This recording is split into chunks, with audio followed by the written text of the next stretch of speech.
Everybody. Happy Tuesday. Welcome to another hour of Good Natured. Back here at Good Natured World Headquarters once again. I was going to set up outside tonight, but the cord that I usually use has gone missing. So it was a little too dark out there yet to try and do it without some additional lighting. So we're back in here with all of our nature things, our friends that provide a little background entertainment for when you get tired of listening to me. We have a whole bunch of things to get going with this evening. And so why don't, was there something I was going to share? Yes, there was. Oh, earlier, I spilled a little water on my desk, which forced a cleanup, which was much needed. And I should probably spill things on a regular basis to, keep a little zone of clearance around the work area here. But in wiping things up, I came across a couple of things that I thought you might find useful. It's tick season again. These little buggers have been popping up fairly regularly. I had my first one. I have not had one attached yet, but I did have one on my pant leg a week ago last Friday, and it was a deer tick. It was a female deer tick. They always talk about deer ticks being really small, and I don't know. The nymphs certainly can be. But that can be true of our dog ticks too. This one was pretty, average tick size. It looked like a small watermelon seed, was not engorged at all. The picture on this Lyme disease pamphlet is pretty accurate for the female deer tick. This has got all kinds of information about the diseases, but this red on the abdomen here, and then the black necklace here, those are the two identifiers for female deer tick. Now there are male deer ticks too. They tend to be all dark though, without the red on the back. Unlike mosquitoes, where it's only the females that bite, both the male and the female tick, deer tick, dog tick, lone star tick, they all need a blood male in order to be able to graduate to their next stage of life. So beware. We have had temperatures. It was 70 yesterday. It was in the 60s today. We did not have a real cold winter, which is supposedly something that keeps their numbers in check. So I would say just remember to do a tick check should you find yourself straying off of sidewalks. I've even picked them up sometimes on mowed grass trails. So just a little tick warning to start things off here. Let's go ahead. I got an email.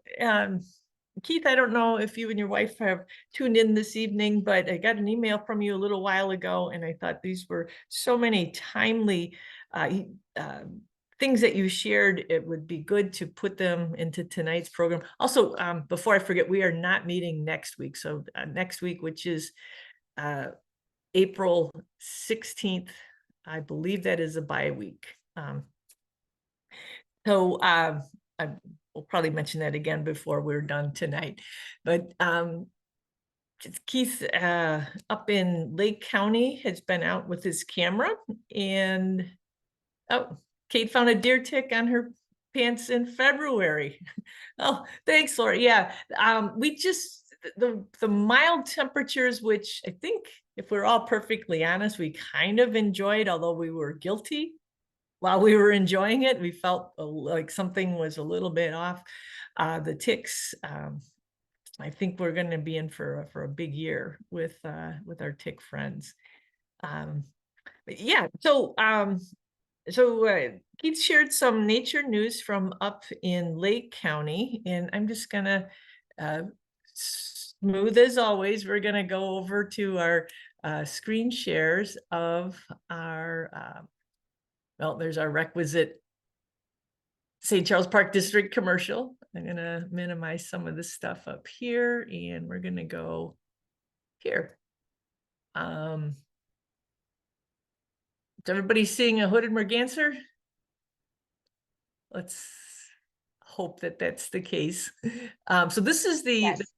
yes. All right, the male and the female. These are little diving ducks that we don't tend to see a lot of here in the spring and summer. They tend to breed a little farther north of here. They are cavity nesters.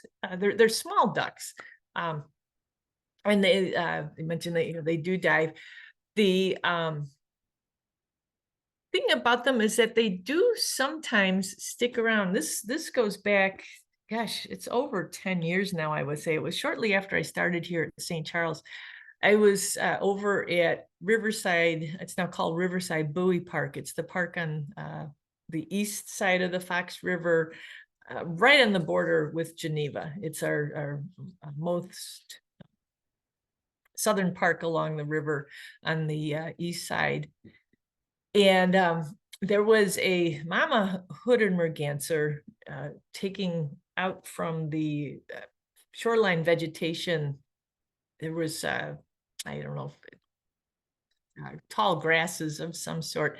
And she had successfully had 10 little ducklings in some tree cavity there near Riverside Buoy.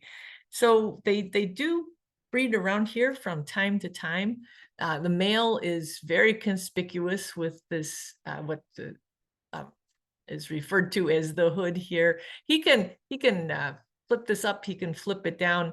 When it's in the down position, that white isn't quite as obvious as it is in this picture. And then here's the missus. So they have completed their pairing up for the season.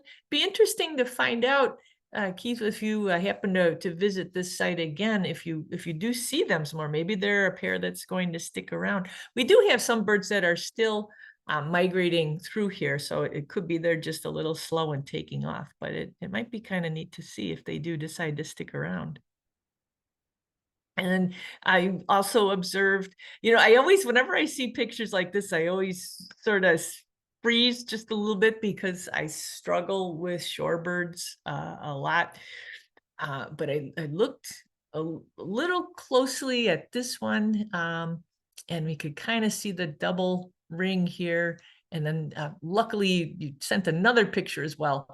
This is our killdeer, which is a ubiquitous part of early spring here, and we've probably heard them these last few weeks. They're one of the earlier birds to return to this area, and they've got the call that they're named after, the killdeer call, killdeer, killdeer, and they boy, it'll go on and on and on, and sometimes well into the evening too.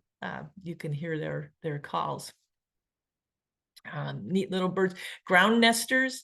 And they tend to find, this is a bird that we've had nesting at Hickory Knolls the last several years. They seem to like the area around the nature center. In fact, one year they actually nested in the nature playground up against a log there in the wood chips. We had a different shorebird. It was one of the sandpipers nested at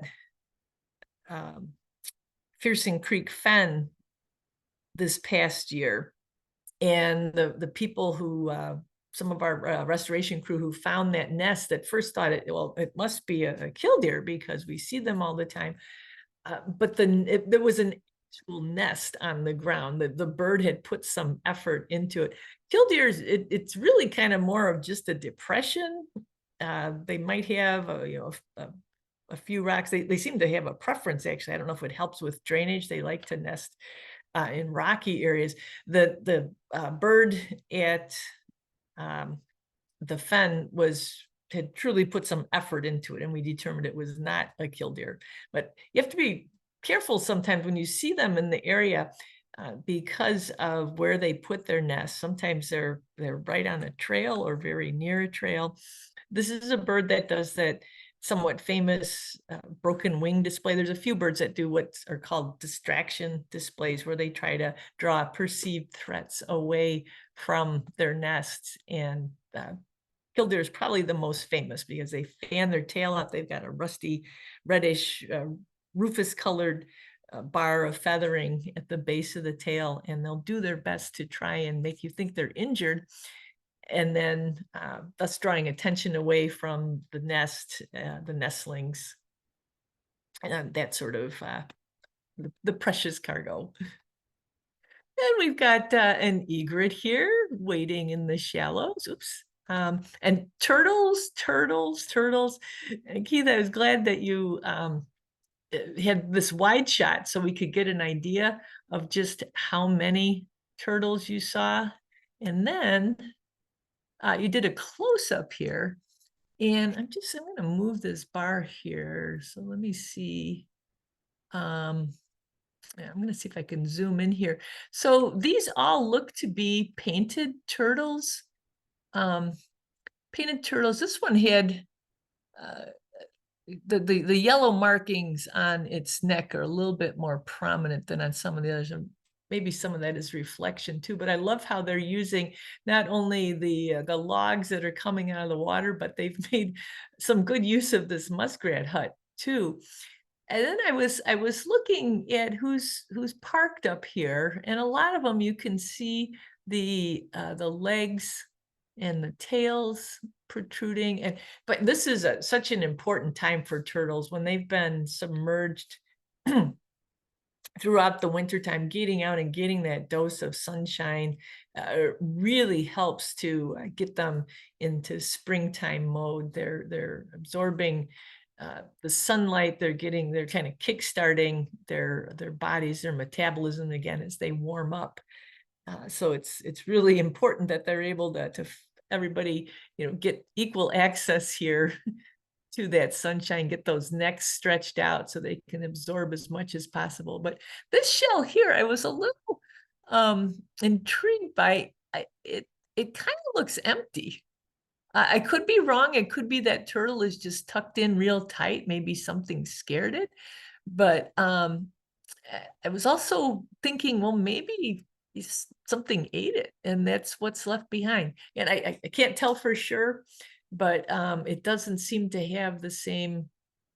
It's either very scared of something, or it's not home anymore. Somebody might have eaten it. But that was a really, there's certainly a wealth of turtles living in this pond, and it is fun. So just like when you see a flock of birds and they all look homogeneous, it's always a good practice though to look at each individual just to make sure that they are all the same, because that's how these species that we have in smaller numbers, that's how you can sometimes come across one. This does look like an area that could have, other types of turtles. Of course, Blanding's turtles are always the one I always have at the top of my mind because of their endangered status here in Illinois. But just looking at each individual, just to see what all's out there, it's always a good habit, good practice to take part in. More turtles on logs. It looks like they had a burn here at this wetland. It's a good practice too. Let's see if I can zoom in here. Add all these two look to be mostly painted turtles. What you look for, like if you are looking at turtles and you're wondering if there's anything besides painted turtles there, look for things like markings on the head. Are map turtles, which do occur in we see some along the Fox River. Sometimes people catch them elsewhere and release them here, but map turtles will have some pretty broad, prominent markings on yellow markings, I should say, on the top of their head. They won't have any red on their necks, which is something we saw in the painted turtles in the previous photo, or we could see if I went back to them and zoomed in. So like this one here, this yellow caught my eye because map turtles will sometimes have a lot of yellow on top of their heads, but this guy doesn't appear, everything else looks very painted like. The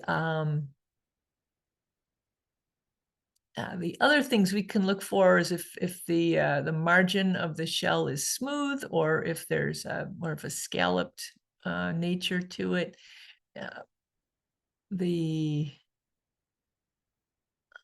If we zoom in a little bit more, you can see it gets a little bit blurry, but you can see there's some coloring on the tail. Painted turtles will have some red stripes on their tails. Just good to check it all out and see who's there. Very cool. Oh, and then we've got kingfishers. I think I might have mentioned this to you guys a week or two ago, that something that's on my bucket list is to find a kingfisher nest. And this is a female kingfisher. You can see she's got the band up closer to her head, and then she's got a second one down below. Call that the bra. But the male lacks that brownish lower bar across the chest.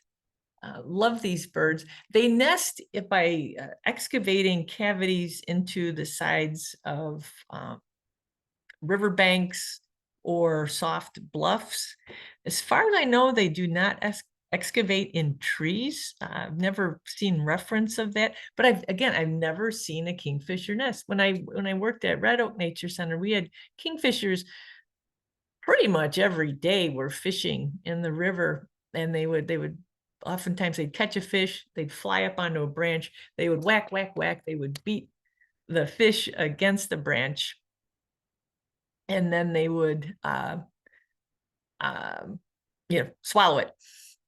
Never was able to figure out where those birds were nesting either. So there's somebody had told me to maybe check along railroad embankments, whenever there's mounded material like that, like you'd see on a railroad embankment, could be where they nest. Who knows? They're a cool bird. Very, very, they've got kind of a rattling sound too that they make, like they're laughing at us.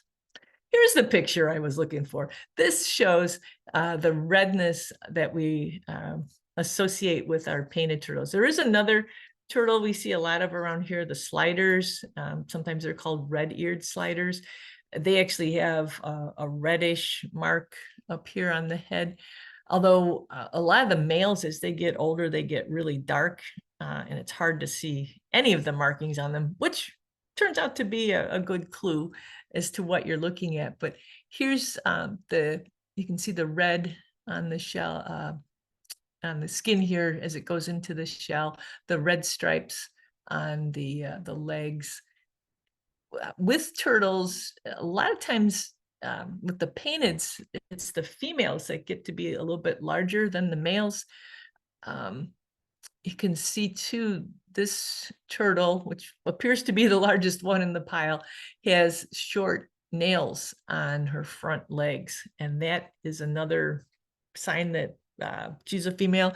The males are the ones, in fact, I think we can see here some long nails on this one in the middle. Let's zoom in. See that long nail? That's what we look for to tell if it's a male. The males use their nails for various things, and it's thought to play a role in courtship, but it's also been seen in displays of dominance between turtles and lots of other uses too. So it's back on. Let's see.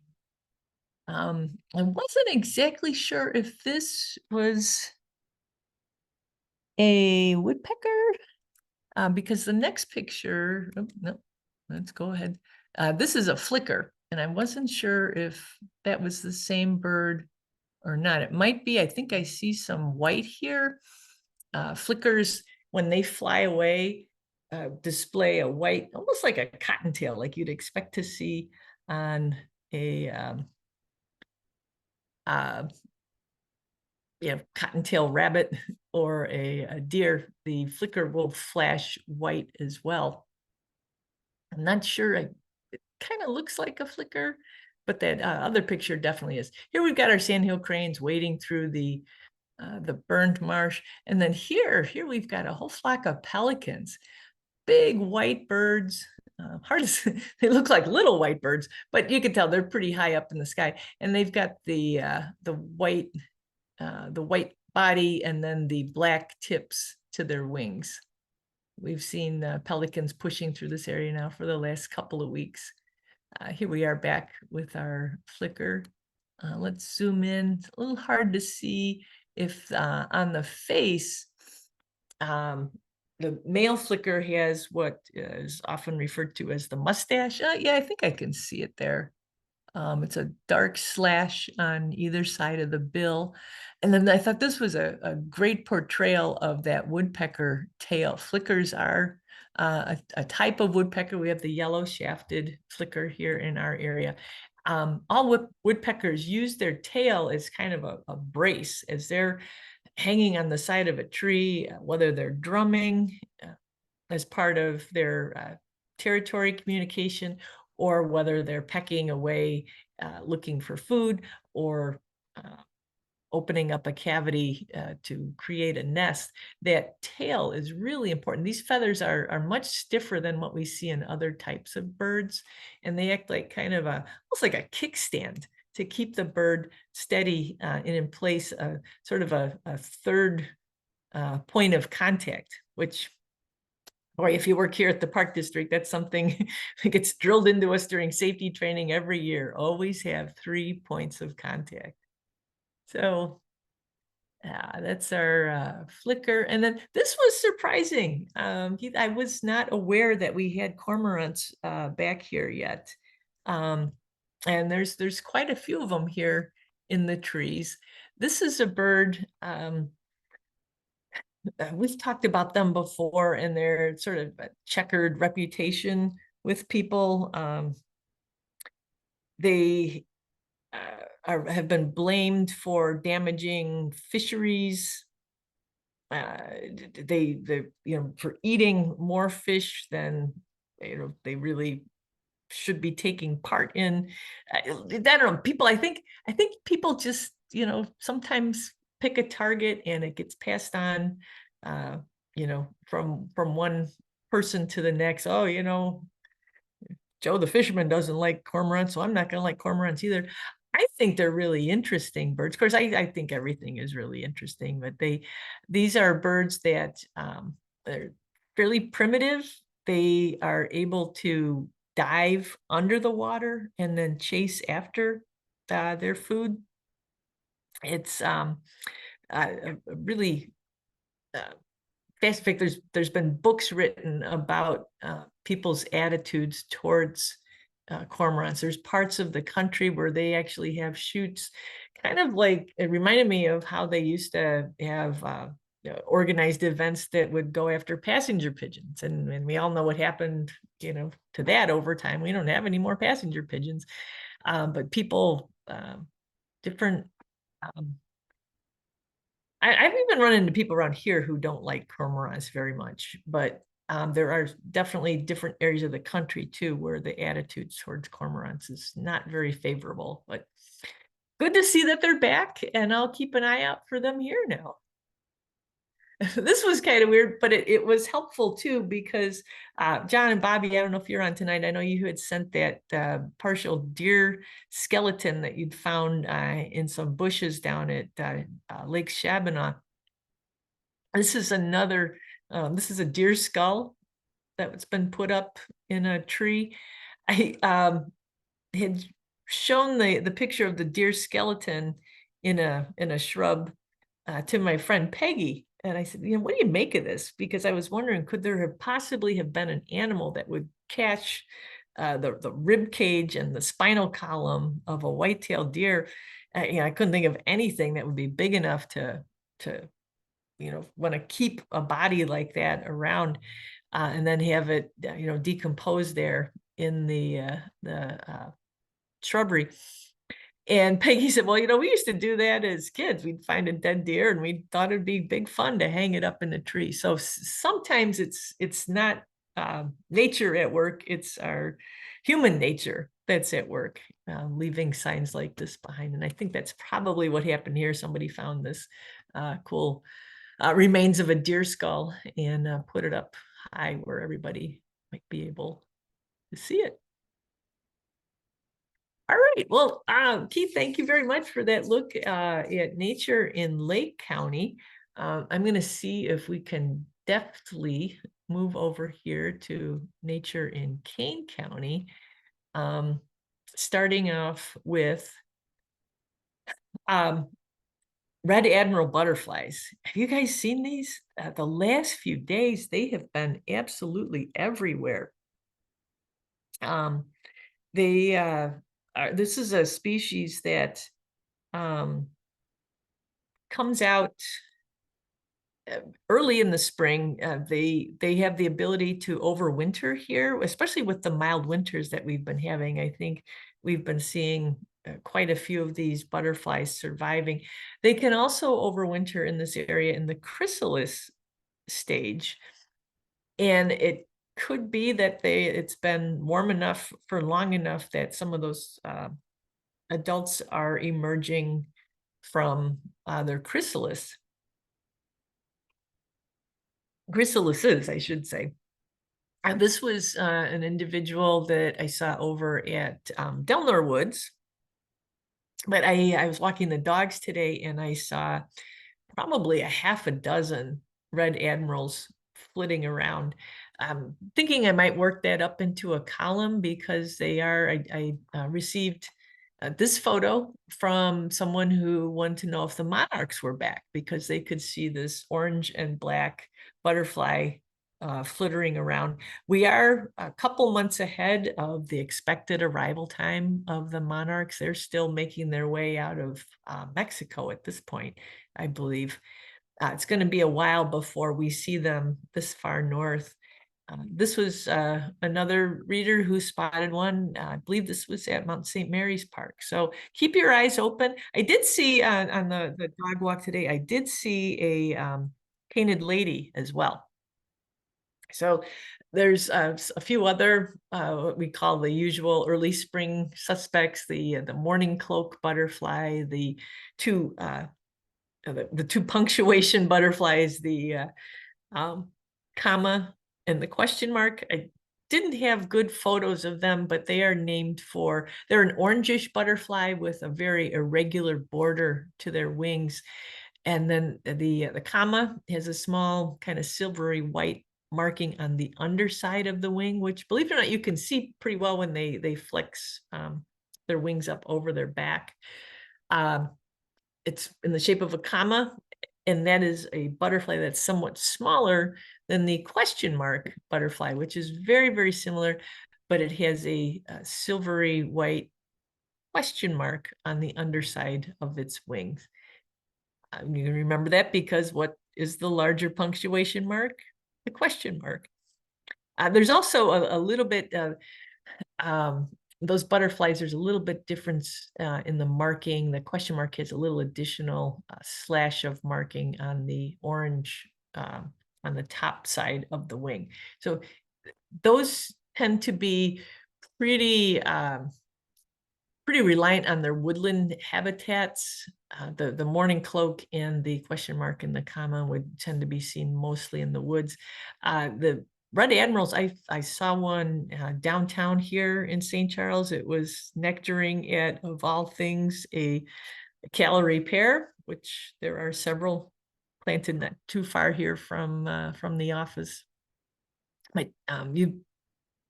if you haven't seen one yet, you'll probably be seeing them very soon, because these guys, we seem to be in the midst of a big year for our red admirals.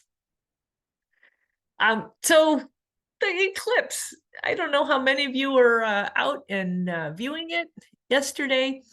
I had just as much fun watching the people watching the eclipse as I did looking at the eclipse itself. I don't know. I know everybody who made the trip down south said it was absolutely amazing when the Earth went dark.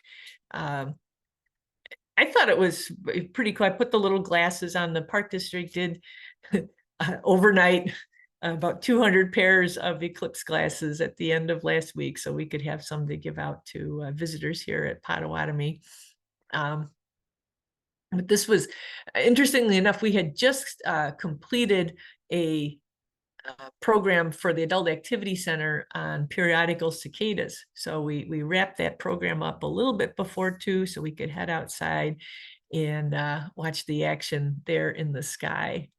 Now, maybe you saw, and I remember doing this as a kid, where we'd make the little pinhole viewers. I remember there must have been an eclipse here in the 70s when I was in high school, because we all got herded out into the courtyard at Wheaton North, and had been told to bring, I think it was an oatmeal container, a round oatmeal box, and did something where we poked a hole in it.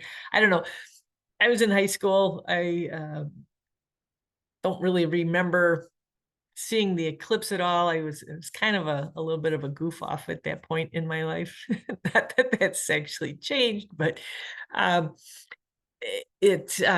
when you hold something up that allows the sun's rays to pass through, you can actually see what phase the eclipse is in. So this is a colander. There was a woman who was at the cicada program who actually had the foresight to bring one, knowing that she wanted to go out and view the eclipse. And this is our buddy Jim holding it up to a white piece of paper. And if we zoom in, you can see the phase here. Here's the shadow, here's the dark part, and then here's the sun peering out around it. So that worked pretty well. Once you had to get the angle just right. But then I was on Facebook, and my buddy Todd posted this. It's his selfie station. So he put a pegboard on a ladder, and look what it did. It put these cool eclipse shadows on whoever sat in the eclipse selfie chair. Isn't that awesome? I thought that was really cool too. Not that we're going to have a chance to use that here. I heard that the next time a full solar eclipse happens here in the Chicago area, it's going to be 2099. I think there is something else coming up in about 20 years or so, but then you can always travel to see these things too as they occur. But this was, I thought, some eclipse innovations going on you might want to be interested in trying out. This was just a quick little pat on the back to our staff here at the Park District. We held our induction. It was an induction ceremony for Norris Woods. We were gathered here, there in the parking lot. Norris Woods is now a member of the Old Growth Forest Network, which is a nationwide group looking to recognize natural areas where there are significant number of old growth trees. Now, when I think of old growth, I tend to picture places, in the Pacific Northwest. There was such a focus on preserving trees out there that were hundreds of years old. We have certainly do have some century plus trees. In fact, in the walks afterwards, the group that followed our restoration ecologist Ryan, they saw an enormous black walnut tree there that is over 200 years old. It's kind of another funny thing. So I led a bird walk, which is in honor of St. Charles being named a bird city through the National Audubon society. So that's kind of an exciting development too. I'll have some more news on that as we get closer to when the mayor reads her proclamation declaring us an official bird city. But the people who attended this ceremony and went on the bird walk, we did see, we saw red-bellied woodpecker and blue jays, and found a site where an owl had eaten a rabbit. But we totally missed the bald eagles that the wildflower walk people were able to see. We went out ahead, the bird people went ahead of the flower fanciers so as to not have the birds be disturbed by the crowd. But the ceremony was also at 1 o'clock in the afternoon. Not a great time for lots of birds, but had a nice turnout, and it was a glorious day. Hope we can have many more of these. If you are local and you want to check out Norris Woods, it's on 3rd Avenue, right behind, you can see it in the background there, that's Bethlehem Lutheran Church, which is on 5th Avenue. But it's right where 3rd Avenue curves onto John Doerr, and it's actually next to the North Cemetery too. Cool place and a great day for a fun event. Now this was, you can see the water beating up there on the leaves. This was, I was out at Hickory Knolls last Thursday to prep for some programs we have coming up. Last Thursday, if you're local, you might remember that it was rainy and kind of sleety at times. It was windy. Hopefully for the outdoor programming we have planned, the conditions will not revert to that. But this was such a great sight to see when I stepped out. This is a marsh marigold. Marsh marigolds have a preference for alkaline growing conditions. They usually find them where we have seeps or springs coming out of the ground. These have really taken off in the spring that was daylighted when we built the nature center. There's so much groundwater in that park, and as the holes were, the excavating was going on to put in the basement for the nature center, this spring came bubbling up. It now is above ground for quite a distance. It curves around the south end of, or south side of the parking lot. And the marsh marigolds are really in their prime. I think the cooler temperatures help preserve the blossoms. But if you happen to be near somewhere that's got a lot of groundwater, a lot of seepy sorts of areas, keep your eyes open for the marsh marigolds. In fact, they're kind of hard to miss. They're really bright. They're really cool.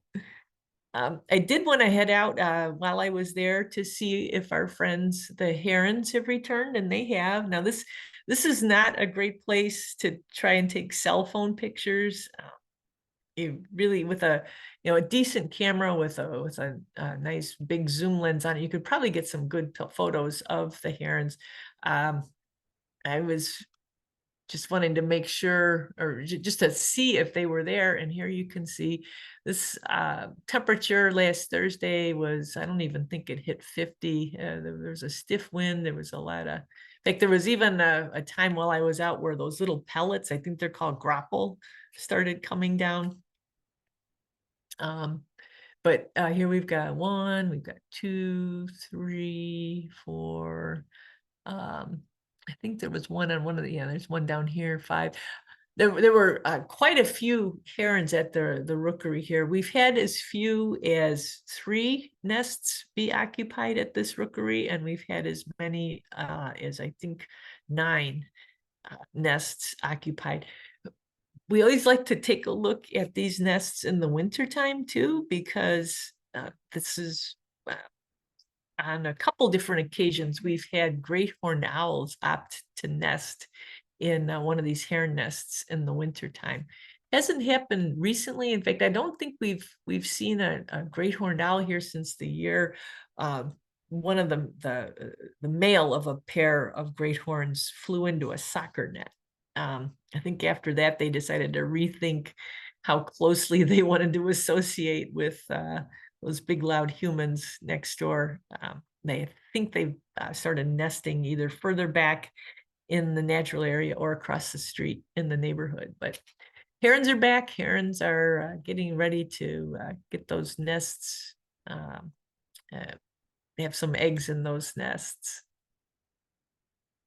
Oh, this, if we see here, the little creature that's moving along here, our Coletes bees are up. This is again back at Delnor Woods. This was actually, this was after the induction ceremony. So this was on Saturday as well. So the temperature was probably in the mid 50s or so. In the sun, it felt a lot warmer than that. Delnor Woods, I'm gonna turn the sound off because that's just distracting, but let's watch again. Didn't turn the sound off. There we go. So these little ground bees, there's a pretty good sized population of them here on the this is on the east side of the park. It's right between the playground and the last remaining red oak tree in the mode area at that end of the park. This bee seemed to be looking for a spot to excavate. When I was watching it, I'm assuming it's a female. It did stop. I didn't have my phone out at the time, but it did go down maybe half an inch or so. It dug a little hole, but then it abandoned that effort and it went to a different area. So I don't know if it's like me, if I hit a rock, I try another, dig a hole in another spot. Maybe it hit a little pebble or something and found that it wasn't going to be a good spot for digging. But nice to see that these bees are up and about. I did too today see a what I believe was a bumblebee queen. Look for them right now too. They are, if a regular sized, say an eastern bumblebee, Bombus impatiens, is if that's like the size of an airplane, a queen Bombus impatiens is like a cargo plane. They're really big. They tend to fly somewhat low to the ground as they're assuming they're looking for maybe an abandoned chipmunk hole to take over. There also could be foraging for low growing flowers, of which we have a few that are out right now. Our spring beauties are up. There's a lot of non-native things too, the dandelions, the vinca vines, but they're keep your eyes open for queens too. I've always wanted to see if I could actually spot a queen going down into the, actually selecting a burrow to create a nest, and haven't done that yet. I have to keep that one on the list. So I picked up a couple of papers that had blown into my yard, and there was one that was kind of folded over, and I was going to tear it up to put it in the compost, and I realized there was something in it, and it was this little creature here. This is not the brown marmorated stink bug. Now, I wish I could tell you exactly which brown stink bug it is. Haven't been able to figure that part out yet, but it does not have the banded antennae that we know to look for on brown marmorated. So the brown marmorated stink bug is the introduced and invasive species. So this is one of the native ones. I'm just not exactly sure which one. The brown marmorated stink bugs also will have some highly patterned edging underneath their wings. Let's just go, shall we, to the next picture, which shows us, shows us another view of the brown stink bug. I wanted to show you this. So this is the invasive species, and these are the bands on the antennae that I was referring to. And this is the pattern that I was searching for words to describe. There are some brown stink bugs that are predatory. They're a spined soldier bug. I'm not sure if these quite qualify as spines. I need to spend a little bit more time teasing this one out, but the point is not all brown stink bugs are created equal. That's one of my fears as we get into the warm weather months. There's been a lot of talk about the spotted lanternfly. I think we mentioned it a few weeks ago during our meeting. And I've seen a lot of posts on Facebook. I've heard a lot of talk from people about how they should just be killed on sight. Don't ask any questions, just squish it. And granted, that is a very highly patterned bug. It's red with black dots. I still think though, people, it's kind of like that angry, crowd with the torches and the pitchforks.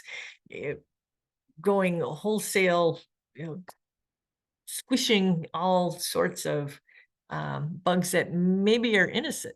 And with this, I just want to encourage you as I do have a brown marmorated stink bug that I've been giving water to that's living in the house. I'm probably a little different that way, but do not think you have to squish every brown stink bug you see. At least before you do, check to see if it has any of those bands on its antennae. It'll thank you for it. And so will I. So I think I've showed these before, but they keep moving around, and I think that's wonderful. I was down at the homestead today in Batavia for a program, and they have invested in several of these coyote decoys. And every time I go there, and I'm there 3 different times during the month, every time I go, these have been moved around. And that's the key to these being effective goose deterrents. This one, so if you're familiar at all with the Homestead campus, the entrance would be off here to the left. This guy, there was kind of a breeze today, so that tail was fluttering. It's got that menacing look to it. It's low to the ground. You get up close to it, it's a little less menacing. I think they could have at least, trimmed the mold marks from the face, but its mouth is open, and it appeared to be stuffed with something. I don't know if that's a bag or what. It wasn't. At first I thought it was, teeth, but it's not. It's some kind of white plastic material. But look at this, it works. There was not a speckle. Here's the coyote decoy. Here's the pristine sidewalk leading up to the entrance. It doesn't mean that the geese aren't there. So here's the parking lot. This is 180 degrees, or let's just say directly opposite from where that coyote is. And if we zoom in up here at the crest of the hill, we should be able to see, they're pretty blurry, but there was about, here's one, there's a goose, here's a couple more. There were about 5 or 6 geese that were munching on the grass here, opposite from where that coyote was feeding. Oops, boy, not slick with the mouse tonight. Let's move on to another local mammal. So we've been watching the beaver activity at several places around town. They're at Otter Creek Bend Wetland Park up on Crane Road. They've been very active over at Norris Woods, downing trees and then taking branches over to Fearsing Creek Fen, where they appear to be building a lodge or some kind of a big structure with branches and mud. This one was at Mount St. Mary's Park. This was a local park patron who happened to spot this on his walk today. I thought this was an interesting juxtaposition, though. We've got our beaver, and then in front we've got all these stubs of woody plant material. But look at how they're cut. They're not angled at 45 degrees. This is not the work of a beaver. this is the work of our restoration crew. This was a part of a stand of sumac. I remember noticing this on a walk there last fall. I was with the group, and the question was, well, why are they cutting down the sumac? The sumac is a native shrub, provides good cover and some food for birds. Well, turns out to maintain this native plant buffer at Mount St. Mary's, and to try and keep some of the invasive species at bay, they burn there pretty regularly. But having shrubs like sumac can make it more difficult to get a good burn through there. That the shade keeps the plant material underneath moist, and it can be just hard to manage a fire in the presence of sumac. So the decision was made to cut those sumac back. They will probably grow back pretty quickly. It is sumac. I don't think any herbicide was applied to those stumps. I think it was just to help facilitate the management in that area.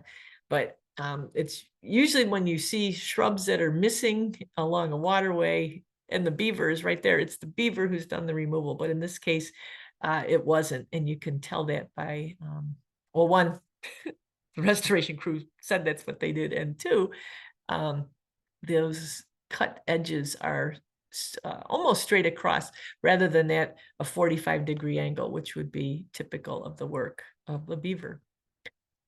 Jerry, want to give you a little shout out. Thanks for crawling back to where those mud nests were found. The report. So if you didn't join us last week, Jerry had discovered some mud dauber nests on her house, and this one is sort of unique. It's not, doesn't really look like any other nests, mud nests that I was able to think of. I'm not a mud dauber expert, so there could be a very obvious native one that we're missing, but I kind of am wondering if maybe this is the work of an Asian mud dauber that has been spotted in several places around the Chicago area. But Jerry went back with a tape measure and measured this mud nest is a little over an inch in length. So good size. And I'm kind of, with that size measurement, kind of thinking that maybe, yes, it is the Asian mud dauber. Time will tell if maybe if more of these nests start to show up. So this is you know, what the female will build. She'll provision that with spiders and then lay an egg in there. Seal it back up again. We'll see if there might be more Asian mud daubers spotted in that area in the coming warm weather months. I'll keep you posted. Oh, I'd appreciate that, Jerry. So you know, you go through your camera roll, and this is what you have. I had Facebook remind me that I should update my memories. They had a very similar picture about 3 weeks ago, so I should just, you know, put a fresh scat picture in. I thought you guys would appreciate that, because yeah, that's pretty much what I have on my camera. Gonna stop the share now because it looks like we've got a few chats to get to before we call it a night. Let's see. Let's see. Oh, thank you, Keith, for chiming in. So I'm guessing we're talking about our the hooded merganser. They've been in the retention pond for about a month now. So yeah, it could be if there's some trees around there that have cavities in them. They're a bird. It's one of those secondary cavity nesters where they need the hole in the tree, but they have no means to make it themselves. But if there's some kind of habitat like that around there, I kind of wonder if they might be fixing to have a family there. That'd be really cool. And the cormorants are back in Chicago too. That's good.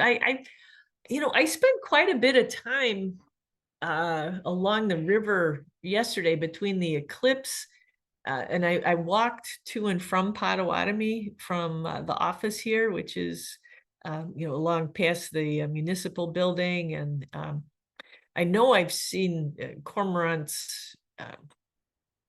Well, actually, I think I'm going to answer my own question. The river is really high right now. cormorants do fish below the dam, but I don't think it's possible for them to be fishing there right now because the water is pretty high right now. It's rushing over the dam, over that weird fish ladder structure, and you can see it's pretty high up on the bridges too. So I probably just haven't been in the right place. So see, they're probably around here. I just haven't been able to see them.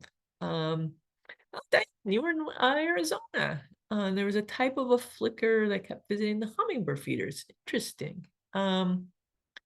Visitors. Oh yeah, those tail feathers.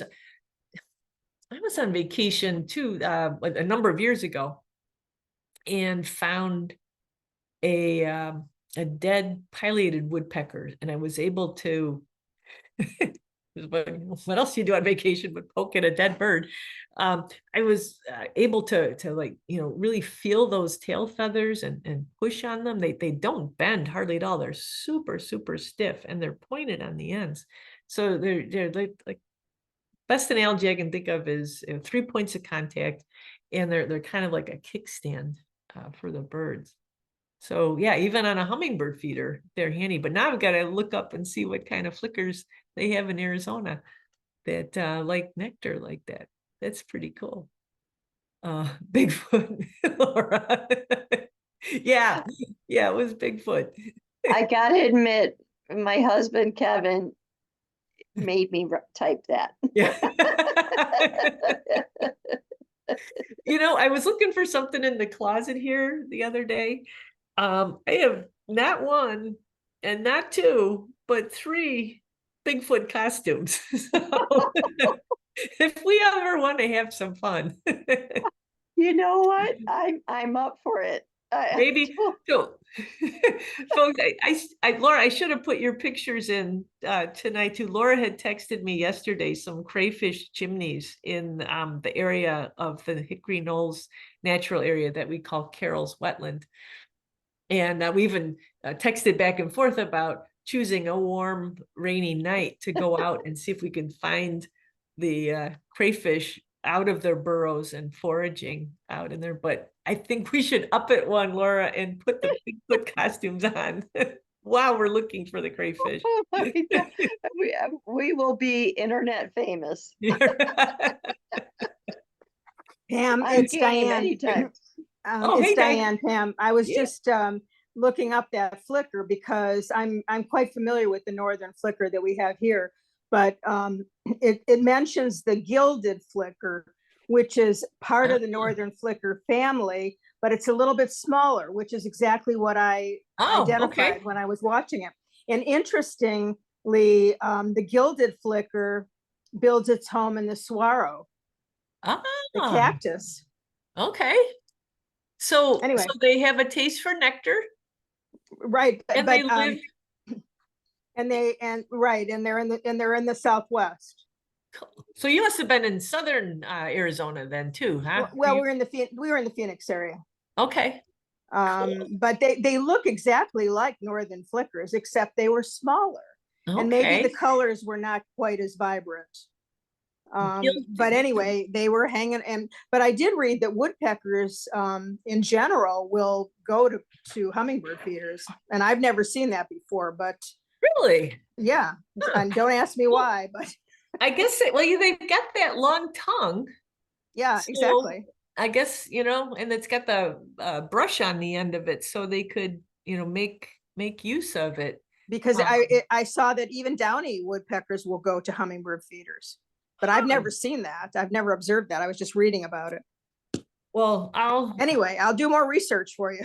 Yeah, that'd be great. And you remember using a cereal box too. I'm glad to hear that it wasn't the only. Right. It seems to me I think it was a Cheerios box, not oatmeal, but I definitely used the pinhole in the cereal box. And I don't remember eating a lot of oatmeal as a kid, so maybe I just failed that assignment, because again, the eclipse does not mean anything to me, even though I know it was a big deal and we got out of class to go look at it.